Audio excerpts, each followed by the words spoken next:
My boyfriend expected me to wash his laundry every time I visited, so I took my clothes home, and he flipped out. Posted by you/Hogwarts Alum 99. I'm looking for advice about my relationship with my boyfriend. We've been dating for 10 months, and while things were good at first, a recent situation has left me hurt and confused. We each have our own places, but a few months ago, my boyfriend suggested I keep some personal items at his house, things like a toothbrush, spare underwear, and pajamas. It seemed convenient since I stay over every other weekend, and I wouldn't have to pack those items each time. Initially, I thought it was a thoughtful gesture that showed he was serious about our relationship. However, I started noticing that whenever I used my pajamas or underwear, they would sit in his hamper until the next time I stayed over, 2 weeks later. The first time I washed our clothes at his place, he said he meant to do them, but forgot. I told him it wasn't a big deal and offered to take my clothes home instead. He agreed that it was gross to leave dirty clothes sitting around for 2 weeks, but insisted it wasn't an issue.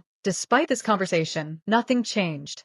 Over the next few weeks, I realized he wasn't washing his own clothes either. Every time I stayed over, I ended up washing both of our laundry while he gamed with his friends on his PC. Normally, this wouldn't bother me. I understand that people get busy, but it started feeling like my visits were more about doing chores than spending quality time together. Yesterday, I decided to bring all my clothes home so I could wash them myself. As soon as he noticed my clothes were gone, he flipped out. He accused me of leaving him, which wasn't true, and yelled at me. Once he calmed down, I explained in a soft voice that I didn't want to leave my clothes there anymore because they were always dirty, and I wanted to clean them myself. I also told him it wasn't fair for him to expect me to wash his laundry every time I visited, when we could be spending time together instead. His response shocked me. He went on about how hard he works 10-hour days for days a week, compared to me just going to school. I'm in a full-time post-grad program. Then he told me to grow up. After that, he stopped speaking to me entirely. One commenter pointed out something that hit home.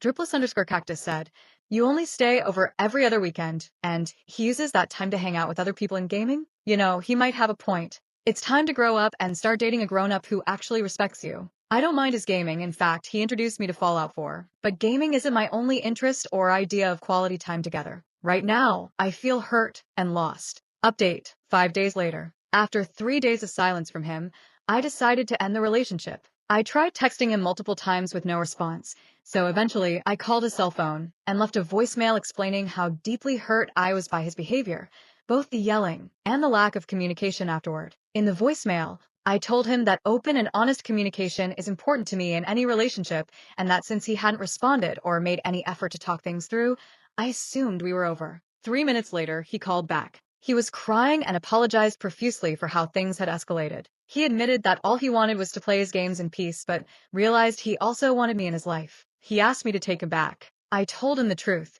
that he had lost my trust by hurting me over something so trivial and then ignoring me for days afterward. I said I needed time to think about what I wanted moving forward. He hung up without saying anything else. After reflecting on everything, his explosive reaction, passive-aggressive behavior, and unwillingness to take responsibility, I realized this relationship wasn't healthy for me anymore. One commenter perfectly summed up why this was the right decision. Slinky999 said, "You did the right thing. Don't second-guess yourself. Someone this explosive, passive-aggressive, and controlling is a poor prospect for a long-term relationship." While part of me feels sad about ending things after 10 months together, another part feels relieved knowing that I can focus on myself now, my post-grad program, and building a future where mutual respect is non-negotiable. I'm also reflecting on how this experience has taught me the importance of setting boundaries and recognizing red flags early on. It's not about being petty or demanding. It's about valuing my own emotional well-being and seeking a relationship where both partners respect each other's needs and boundaries.